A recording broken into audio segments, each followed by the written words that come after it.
নমস্কার। সারা দুনিয়ার বিভিন্ন স্বাদের গল্প নিয়ে আমাদের নিবেদন গল্প কল্প রহস্য। গল্প কল্প রহস্যে আজ আপনারা শুনবেন বারীন্দ্রনাথ দাশের গল্প অবলম্বনে যুবরাজের চিঠি। সংলাপ এবং গল্প পাঠে আমি তুনি, আবহ সঙ্গীত ও সম্পাদনায় পল্লব, নির্দেশনায় আমি তুনি, পোস্টার ডিজাইন টিম গল্প কল্প রহস্য।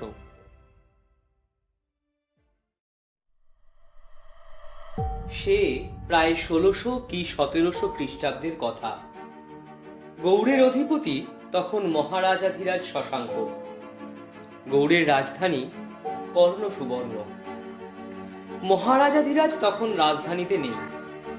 তিনি গেছেন সে সময়ের উৎকলের দক্ষিণে পঙ্গদ রাজ্য জয় করতে। সঙ্গে গেছেন শান্তি বিগ্রহিক অর্থাৎ বিদেশমন্ত্রী বুধস্বামী আর মহাবলাধিকৃত অর্থাৎ প্রধান সেনাপতি রুদ্রবর্মন। রাজধানীতে রাজ্য শাসনের দায়িত্ব সামলাচ্ছেন যুবরাজ মানবদেব। তাঁকে সাহায্য করবার জন্য রয়েছেন মহামন্ত্রী অনন্ত ভট্ট এবং চক্রায়ুধ নামে এক তরুণ বলাধ্যক্ষ অর্থাৎ সেনাপতি। রাজধানীতে খবর এসে পৌঁছল যে পঙ্গদ রাজ্য গৌড়ের বশ্যতা স্বীকার করেছে। মহারাজাধিরাজ শশাঙ্ক রাজধানী কর্ণসুবর্ণে ফেরার আগে কিছুদিন উৎকলে কাটাবেন। খবর পাওয়া মাত্র রাজধানীতে দুদিনের উৎসব ঘোষণা করে দেওয়া হলো। কর্ণসুবর্ণের অলিতে গলিতে শুরু হলো আতশবাজি রোশনাই। রাজপথ সাজানো হলো পুষ্পতোরণে। পুরনারীরা পুজো দিয়ে বেড়াতে লাগলো মন্দিরে মন্দিরে। হবে নাই বা কেন?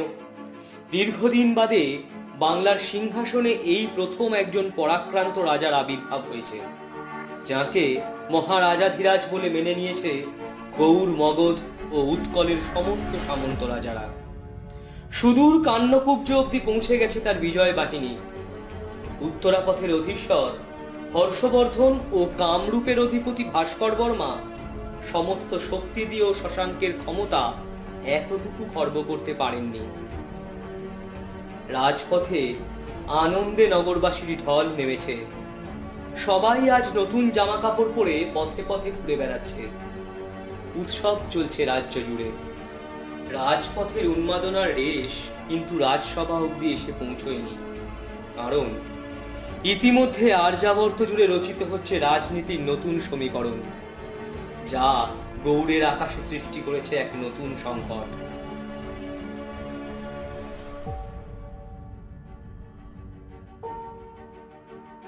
গুপ্তচর মারফত যুবরাজ মানবদেব খবর পেয়েছেন যে থানেশ্বরের রাজা হর্ষবর্ধন রণসজ্জা করছেন। অন্যদিকে আবার কামরূপের রাজা ভাস্কর বর্মা যুদ্ধের প্রস্তুতি নিচ্ছেন। দুজনেরই অভিপ্রায় একযোগে গৌড় আক্রমণ করা। মহারাজাধিরাজকে এখনই খবর পাঠানো প্রয়োজন। সেরকমই সব ব্যবস্থা করা হচ্ছে। এরম সময় যুবরাজের সঙ্গে দেখা করতে এলেন রাজ্যের একজন বিশিষ্ট মন্ত্রী কাত্যায়ন। কি ব্যাপার মন্ত্রী কাত্যায়ন, আপনি এই অবেলায় আমার সঙ্গে দেখা করতে এসেছেন? যুবরাজ, আপনি মহারাজকে থানেশ্বর আর কামরূপ থেকে আসা খবর পাঠাবেন বলে শুনলাম। হ্যাঁ, মহারাজের এই সংকট অবস্থায় সত্ত্বর রাজধানীতে এসে পড়া উচিত। সে তো ঠিকই, কিন্তু যুবরাজ, আপনি তো এখন মহারাজকে খবর পাঠাতে পারবেন না। কেন? মহামন্ত্রী অনন্ত ভট্টকে সরিয়ে না দিলে আপনি মহারাজকে কোনো সংবাদ পাঠাতে পারবেন না।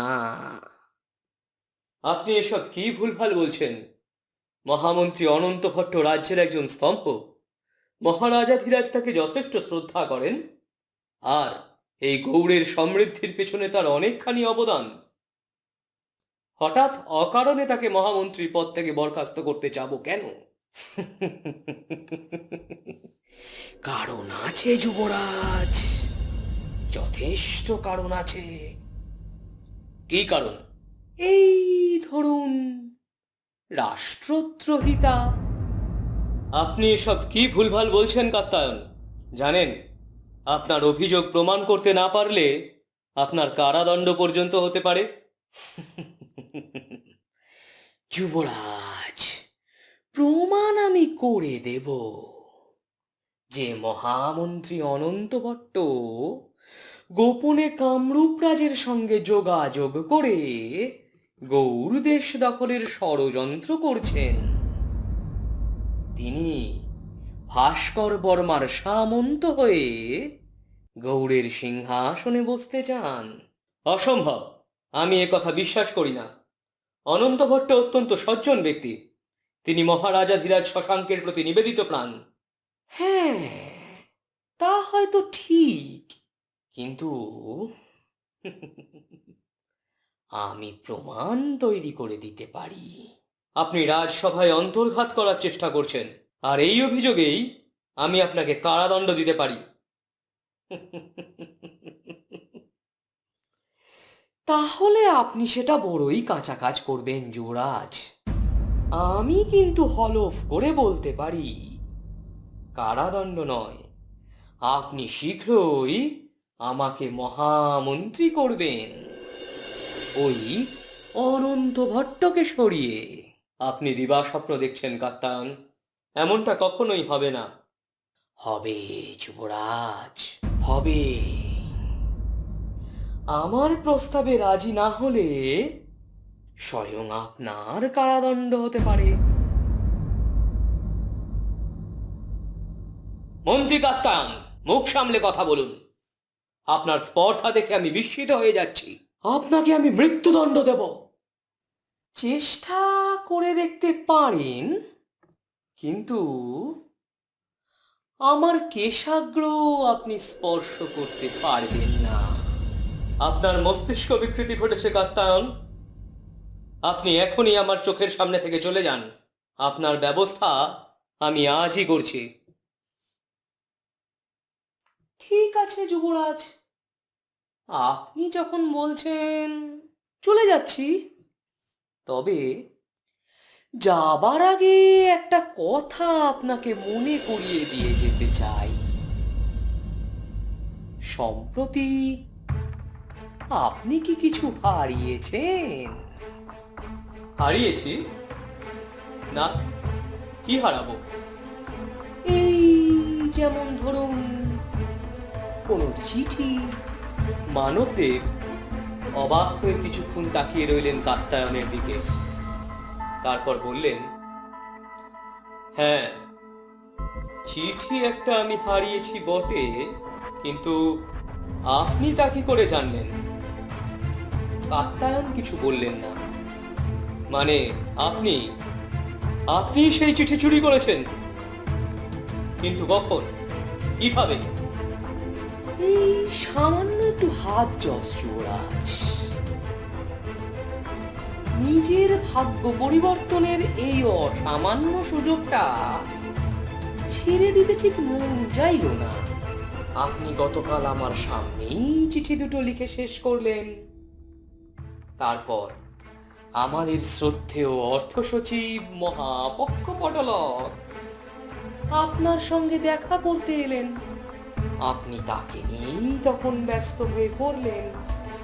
ব্যাস, আমার কাছেও সুযোগ এসে গেল। এমন সুযোগ সদ্ব্যবহার না করলে ঠাকুর পাপ দেবে যে। আমি কাল সারা দিন চিঠি দুটো খুঁজেছি, কোথাও পাইনি। দুর্ভাবনায় আমার সারা রাত ঘুম হয়নি। শয়তান, চোর, আপনাকে কিনা মহারাজ বিশ্বাস করতেন। আপনি মহারাজের নুন খেয়ে তার সাথেই বিশ্বাসঘাতকতা করছেন। আমি কোথায় বিশ্বাসঘাতকতা করলাম যুবরাজ? একটা অত্যন্ত গোপনীয় ও গুরুত্বপূর্ণ চিঠি চুরি করা, বিশেষত সেটা যদি রাজ্যের সার্বভৌমত্ব রক্ষার বিষয় হয়, তবে সেটা রাষ্ট্রদ্রোহিতারই শামিল। আর আপনি কি বলছেন? আপনি বিশ্বাসঘাতকতা করেননি? আপনাকে আমি এক্ষুনি বন্দি করব। রক্ষী, রক্ষী! আস্তে যুবরাজ, আস্তে আস্তে। এত দ্রুত সিদ্ধান্ত নিবেন না। পরে আপনার অনুতাপ হতে পারে। আমাকে বন্দি করলে চারিদিকে হইচই হতে পারে, কিন্তু সেটা আপনার পক্ষে বিশেষ সুখকর হবে কি? আপনি চিঠি দুটো ফিরিয়ে দিন কাত্তায়ন। আমি কথা দিচ্ছি, কেউ কিচ্ছু জানতে পারবে না। আপনাকে আমি কোনো শাস্তি দেব না।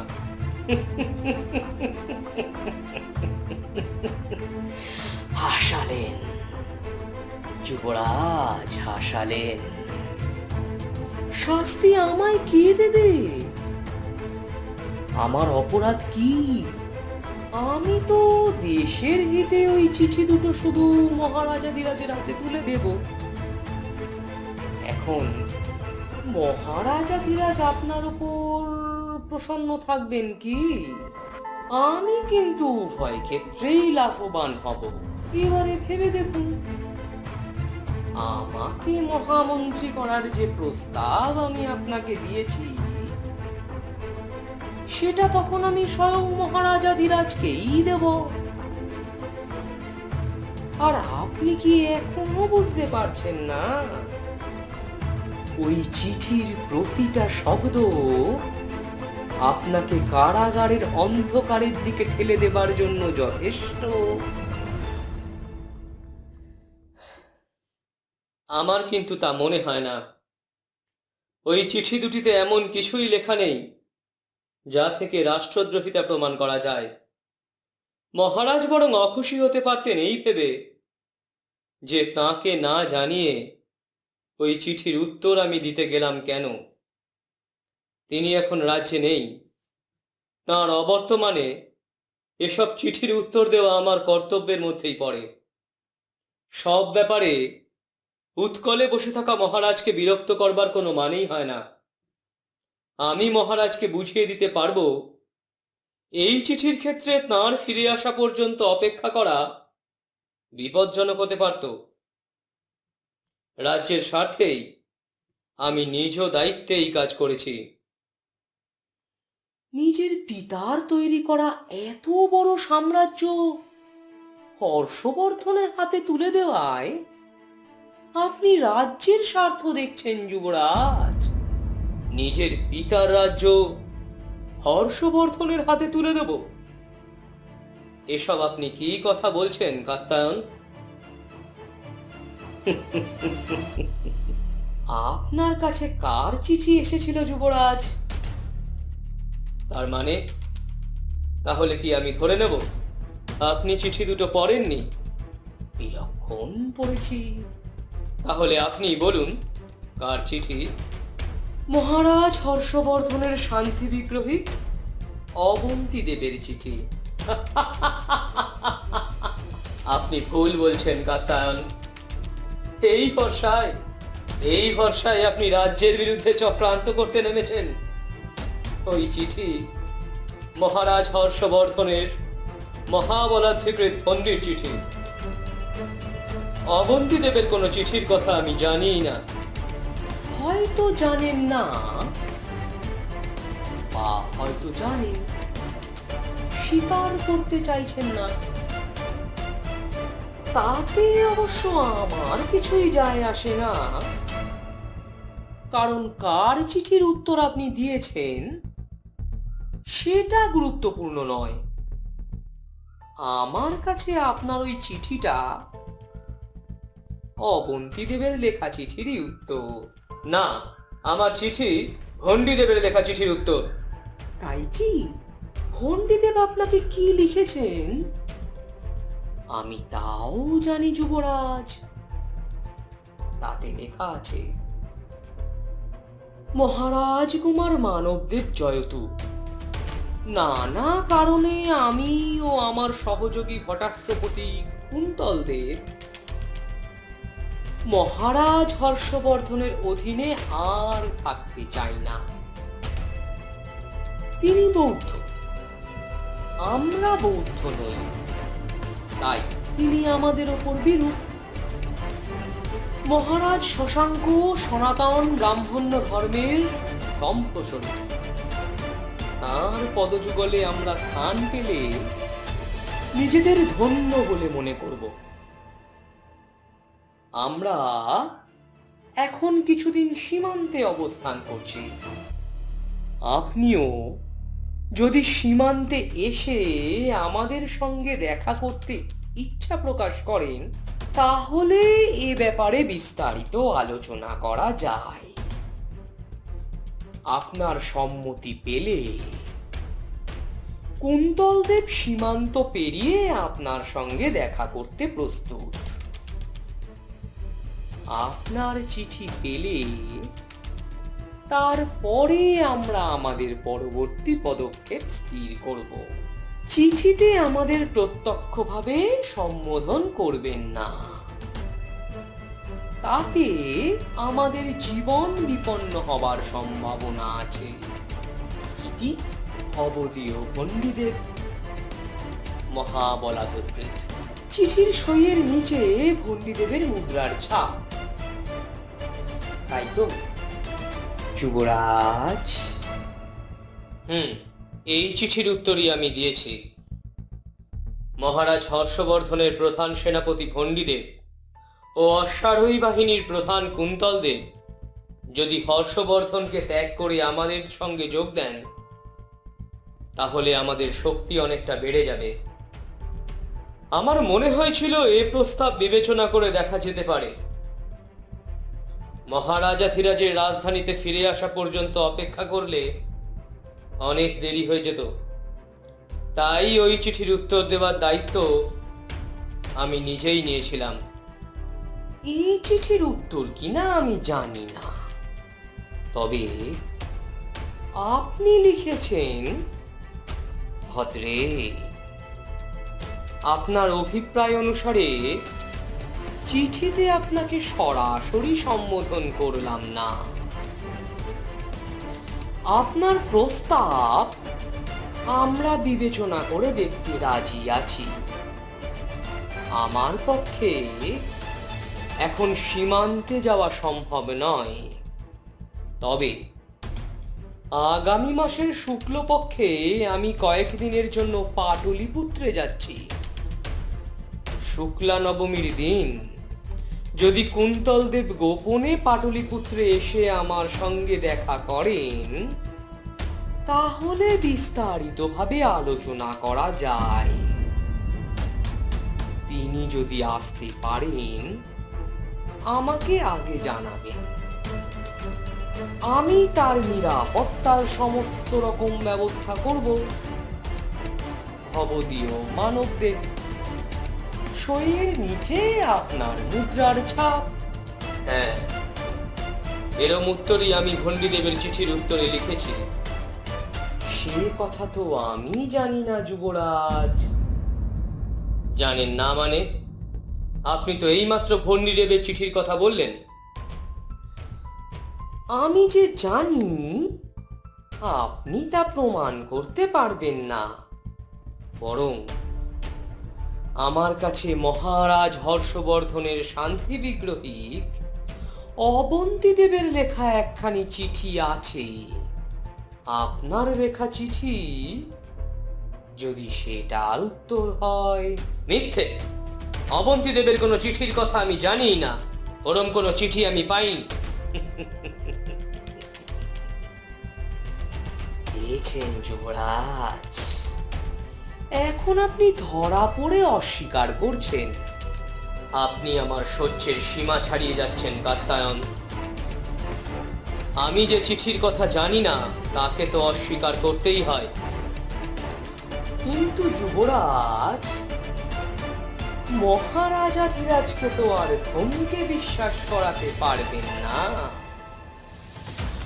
ওই চিঠিতে কি লেখা আছে একটু শুনুন। মহারাজ কুমার মানবদেব জয়তু। আমার আগের চিঠির উত্তরে আপনি যে প্রস্তাব দিয়েছেন, সেটা আমরা মন্ত্রণা সভায় আলোচনা করেছি। মহারাজ শশাঙ্ককে অপসারিত করে আপনি গৌড়ের সিংহাসন দখল করবেন এবং আমাদের সঙ্গে সন্ধি করবেন। এ অতি উত্তম প্রস্তাব। তবে আমাদের মহারাজাধিরাজ শুধু সন্ধির প্রস্তাবে রাজি হতে পারেন না। শশাঙ্কদেবের বিরুদ্ধে আমাদের সমরসজ্জা করতে বিপুল অর্থ ব্যয় হয়েছে। তার ক্ষতিপূরণও একটা হওয়া দরকার।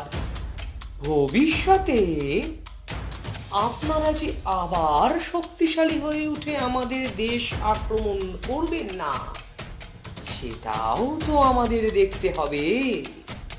হর্ষবর্ধনের নির্দেশ অনুসারে জানাচ্ছি, গৌড়ের রাজা হিসেবে আপনাকে স্বীকৃতি দিতে তার কোনো আপত্তি নেই, যদি আপনি তাকে সমগ্র উত্তরাপথের সার্বভৌম রাজ চক্রবর্তী বলে মেনে নেন, তার আনুগত্য স্বীকার করেন এবং প্রতি বছর তাকে যৎসামান্য কিঞ্চিৎ কর দেন। বিনিময়ে তিনি আপনাকে কামরূপ রাজের হাত থেকে রক্ষা করবার জন্য প্রতিশ্রুতিবদ্ধ থাকবেন। আমাদের সেনাপতি ভটাশ্বপতি কুন্তলদেব কিছুদিনের জন্য পূর্ব সীমান্তে যাচ্ছেন। আপনিও যদি পূর্ব সীমান্তে এসে আমাদের সঙ্গে যোগাযোগ করেন, তবে আমরা বিস্তারিতভাবে এ ব্যাপারে আলোচনা করতে পারি। আপনার চিঠি পেলে আমরা আমাদের পরবর্তী পদক্ষেপ স্থির করব। আপনি আপনার চিঠিতে আমাকে প্রত্যক্ষভাবে উল্লেখ করবেন না, কারণ চিঠি যদি এখানে অন্য কারুর হাতে এসে পড়ে, তবে সমস্ত পরিকল্পনা বাতিল হয়ে যেতে পারে। কারণ এখানে মন্ত্রণা পরিষদের অনেকেই আপনাদের সঙ্গে সন্ধির প্রস্তাবের বিরুদ্ধে। অবধিও কুন্তলদেব শান্তি বিগ্রহী, সইয়ের নিচে তার মুদ্রার ছাপ। এখন বলুন যুবরাজ, আপনার চিঠির উত্তরখানি কি এই চিঠির উত্তর বলে ভাবতে খুব বেশি কষ্ট হয়? যদি কেউ এরকম ভাবে, ধরুন মহারাজাধিরাজ শশাঙ্কই এরকম ভাবলেন, তখন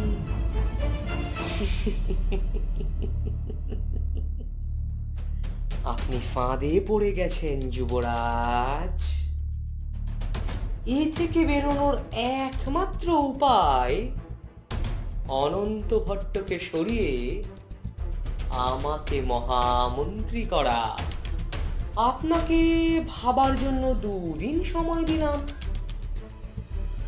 পরশু গঙ্গোদ জয়ের জন্য রাজধানীতে মহোৎসব হবে। আমি ঠিক তারপরেই আসব। আশা করি অনন্ত ভট্টকে সরাবার ব্যবস্থা ততক্ষণে আপনি করে ফেলবেন। ও, আরো একটা কথা মনে করিয়ে দিয়ে যায় যুবরাজ, কোন রকম দুর্ঘটনা বা গুপ্ত হত্যার দ্বারা আমাকে সরিয়ে দেবার চেষ্টা করবেন না। আমি এমন ব্যবস্থা করে যাব যে ওই চিঠি দুটো মহারাজাধিরাজের হাতে পড়া আমি মারা গেলেও আটকাবে না। তবে আজ চলি যুবরাজ, যুবরাজের জয় হোক।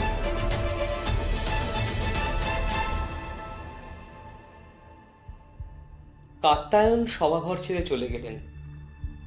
যুবরাজ মানবদেব পড়লেন মহা সংকটে। হাতে সময় মাত্র 2 দিন, কিভাবে উদ্ধার করা সম্ভব চিঠি দুটো? তিনি ভেবে কোনো কুল কিনারা পেলেন না। দেখতে দেখতে 2 দিন কেটে গেল। আজ সমগ্র কর্ণ সুবর্ণে মহোৎসব, রাজপথে ভিড় ও জয়ের উল্লাস। সেই ভিড়ের মধ্যেই ছিল জয়ধর। সকাল থেকেই সে বন্ধু বান্ধবদের সঙ্গে সারা শহর ঘুরে বেড়াচ্ছে। এক সময় এক নগররক্ষী এসে তাকে ধরল। জয়ধরের বাবা পূর্ণমিত্র কর্ণসুবর্ণের আরক্ষাধিপতি, অর্থাৎ নগরপাল।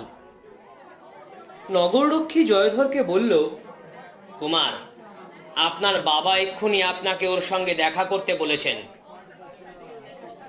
এক্ষুনি? কেন? বাবাকে গিয়ে বলো রাত্রিরে দেখা করে নেব। আগে না, আপনাকে সঙ্গে করে নিয়ে যাবার তলব এসেছে, আমি আপনাকে না নিয়ে যেতে পারবো না। তেরি, আজকের দিনে আবার কি দরকার? ঠিক আছে, যাও, আমি আসছি। তখন বন্ধু বান্ধব ছেড়ে জয়ধরের যেতে মন চাইছিল না। বেশ ফুর্তিতে ছিল। বন্ধু বান্ধব ছেড়ে এখন বাবার সঙ্গে দেখা করতে যেতে হবে। কোনো মানে হয় এসবের? নিশ্চয়ই এখন আবার চাকরি বাকরি নিয়ে দু কথা শোনাবে। জয়ধর বেশ বুদ্ধিমান ছেলে, পড়াশোনাও করেছে, কিন্তু কাজকর্ম করার দিকে তেমন বিশেষ কোনো ঝোঁক নেই। তাই নিয়েই বাড়িতে যত অশান্তি। জয়ধরকে মনমরা দেখে বন্ধু বান্ধবরা কিন্তু তাকে বেশ উৎসাহ দিল। যাও যাও ভাই, গিয়ে দেখো কি ব্যাপার, হয়তো তোমার জন্য একটা চাকরির ব্যবস্থা হয়েছে। আসালে আজ ছুটির দিনে খেয়ে আমার জন্য চাকরি নিয়ে বসে থাকবে। দেখো, বাবার হয়তো কোনো কাজের কথা মনে পড়েছে, এখন আবার বাড়িতে পাঠাবে। না না, তাহলে লোক দিয়ে বেঁধে নিয়ে যেতে চাইতো না, নিশ্চয়ই কোনো জরুরি দরকার। যাও, গিয়ে দেখা করো। জরুরি আবার কি? দেখো, বাড়িতে কেউ এসেছে বোধহয়, এখন হাটে গিয়ে তাদের জন্য কেনাকাটি করতে হবে। যাই হোক, তোমরা আমার জন্য অপেক্ষা করো না, কখন ফিরতে পারবো জানি না। সন্ধেবেলা ভদ্রবাবুর বাড়িতে দেখা হবে। জয়ধর নগররক্ষীর সঙ্গে বাবার সাথে দেখা করতে চলে গেল। আরক্ষাধিকৃত পূর্ণমিত্র রাশভারী মেজাজের লোক। জয়ধর ঘরে ঢুকতেই তাকে এক প্রস্থ জ্ঞান দিয়ে বললেন, তোমরা আজকালকার ছেলেরা কি হয়েছ তা বুঝি না। বড় হয়েছ, লেখাপড়াও শিখেছ, কোথায় একটা চাকরি বাকরি জোগাড় করে বসবে তা না, সারা দিন বাইরে বাইরে ঘোরা আর বন্ধুদের সঙ্গে আড্ডা মারা। এবারে মহাবলাধিকৃত রুদ্রবর্মন রাজধানীতে ফিরলে তাকে বলে তোমাকে একটা বলাধিকরণের কাজে ঢুকিয়ে দেব। বলাধিকরণেই যদি যাই, করণিক হয়ে যাব না, একেবারে সৈন্য হয়ে সেনাবাহিনীতে যোগ দেব। সৈন্য হলে তোমাকে প্রথমে বাইরে কোথাও যেতে হবে। একেবারে প্রথমেই রাজধানীতে রেখে দেওয়ার কোনো চল নেই। আর তোমার মা তোমায় বাইরে কোথাও যেতে দেবেন না। কেন পুরনো কাসুন্দি ঘাঁটছেন? এইসব বলার জন্যই কি আপনি আমায় ডেকে পাঠিয়েছেন? ছুটির দিনে বেশ ঘুরে বেড়াচ্ছিলাম। তোমার তো রোজই ছুটির দিন, যে কোনো কাজই করে না তার আবার কাজের দিন কি ছুটির দিন? আপনি কি সত্যিই আমায় কোনো বিশেষ দরকারে ডেকে পাঠিয়েছেন? কোনো কথা, আমি বাবা, তুমি ছেলে, তোমায় ডেকে পাঠানোর জন্য আমায় কি কৈফিয়ত দিতে হবে? তবে কাজ আছে, সেজন্যই ডেকে পাঠিয়েছি। কি কাজ? কুমারামাত্য মাধবসুর তোমাকে ডেকে পাঠিয়েছেন, জরুরি দরকার। যুবরাজ মানবদেব তোমার সঙ্গে দেখা করতে চান। যুবরাজ দেখা করতে চান? বাবা, এই যে দেখছি বড় সড়ো ব্যাপার। সে হবে হয়তো। শোনো, তুমি আর মাধবসুর তো একসাথে পড়াশোনা করেছো। মাধবসুরের বাবা মহারানীর মামাতো ভাই। সুতরাং পড়াশোনা শেষ না হতেই এক লাফে কুমারামাত্য।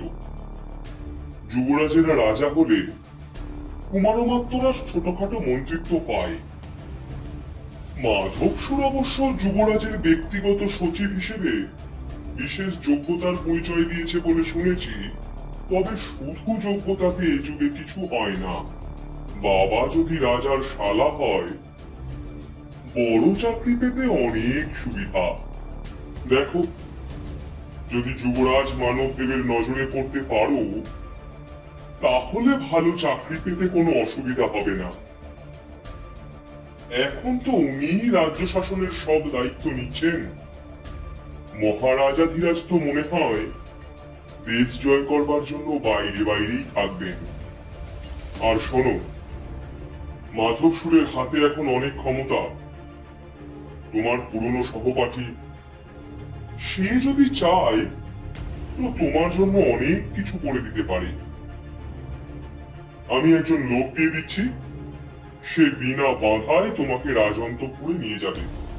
সাবধানে, বিচক্ষণতার সাথে কাজ করো। এই, কে আছিস? এই যুবককে একটু কুমারামাত্য মাধব সুরের কাছে নিয়ে যা তো।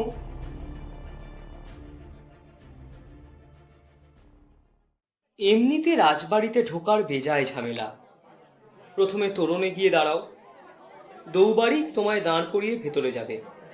তারপর সে তোমাকে নিয়ে দাঁড় করিয়ে দেবে আরও একটি তোরণে। সেখানে আরেকজন দৌবাড়ি তোমার পরিচয় নিয়ে দেখা করার কারণ জেনে আরেকটা তোরণে নিয়ে গিয়ে তোমাকে দাঁড় করিয়ে দেবে। এইভাবে যত বড় ব্যক্তির সঙ্গে কাজ, তার সাথে দেখা করবার জন্য ততগুলো তোরণ বেরোতে হবে। একেবারে কেন্দ্রে রাজবাড়ি, তাকে ঘিরে উঁচু দেওয়াল দেওয়া পর পর 7টি অংশ। একেবারে ভিতরের অংশকে বলা হয় অভ্যন্তর পরিমণ্ডল। শুধু উৎসবের দিনে সাধারণ প্রজা এই অভ্যন্তর পরিমণ্ডলের মধ্যে ঢুকতে পারে। আজ উৎসবের দিন, অনেক লোক বেরোচ্ছে ঢুকছে। এমন দিনে গতিবিধি অবাধ হলেও প্রাসাদের একেবারে ভেতরে ঢোকার ব্যাপারে বেশ কড়াকড়ি আছে। তাই জয়ধর বেশ অবাক হলো যখন সঙ্গের লোকটি তাকে নিয়ে একেবারে রাজবাড়ির ভেতরে চলে এলো। এদিক ওদিক ঘুরে ভেতরের একটি বাগান পেরিয়ে তাকে এক জায়গায় এনে দাঁড় করালো। তারপর লোকটি জয়ধরকে দাঁড় করিয়ে রেখে সোজা ঘরের ভেতরে ঢুকে গেল। দরজায় শুল হাতে একজন দ্বাররক্ষী দাঁড়িয়ে আছে। সে কিন্তু লোকটাকে বাধা দিল না। একটু পরে লোকটা ফিরে এসে জয়ধরকে ডাকলো। জয়ধর ঘরে ঢুকলে লোকটি সেখান থেকে চলে গেল।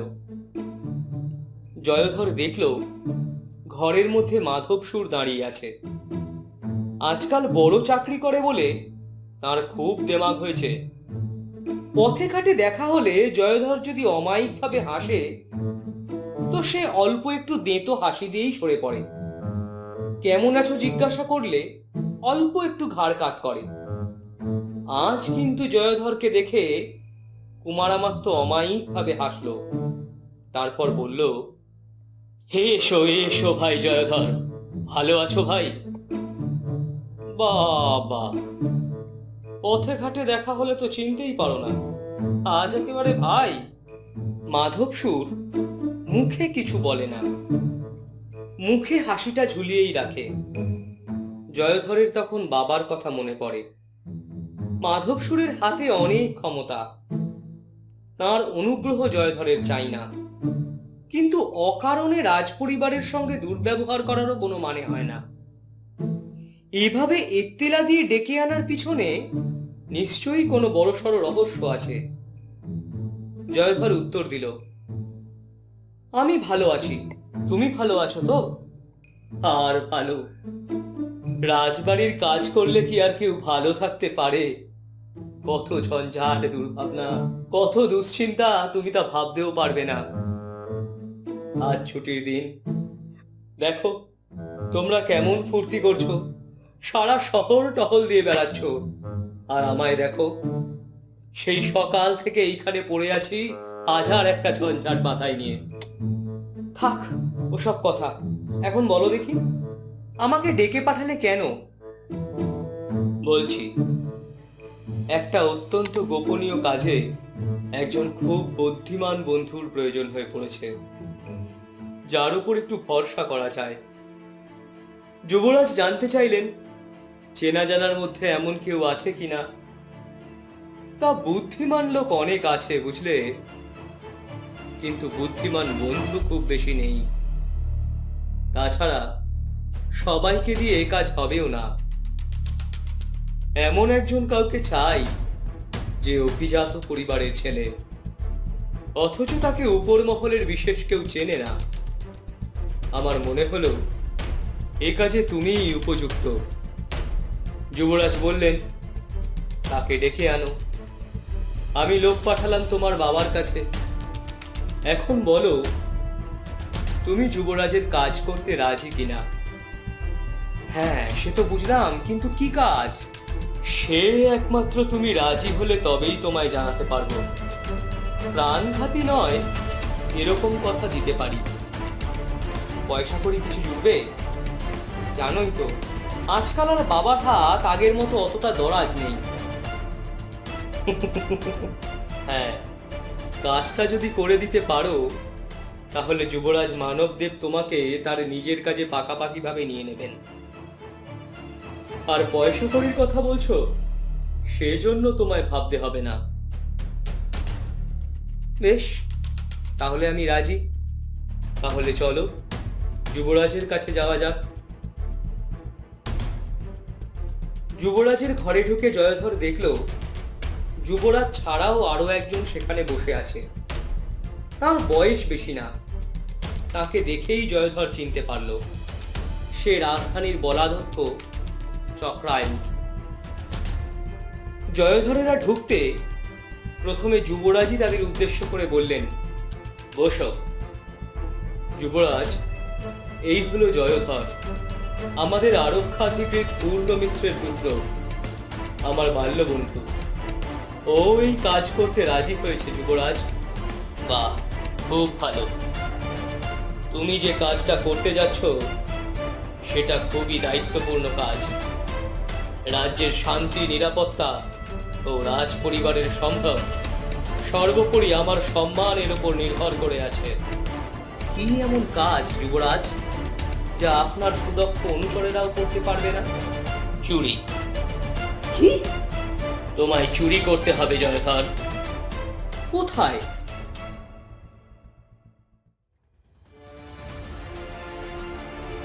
আজ এই পর্যন্তই। গল্পের পরবর্তী অংশ আগামী সপ্তাহে। আপনারা এতক্ষণ শুনছিলেন বারীন্দ্রনাথ দাশের গল্প অবলম্বনে যুবরাজের চিঠি। গল্পটি ভালো লেগে থাকলে লাইক করুন, শেয়ার করুন, আর প্লিজ আমাদের গল্প রহস্যকে সাবস্ক্রাইব করে অল নোটিফিকেশন বাটনটি প্রেস করতে ভুলবেন না। মনে রাখবেন, গল্প এখানে অল্প নয়।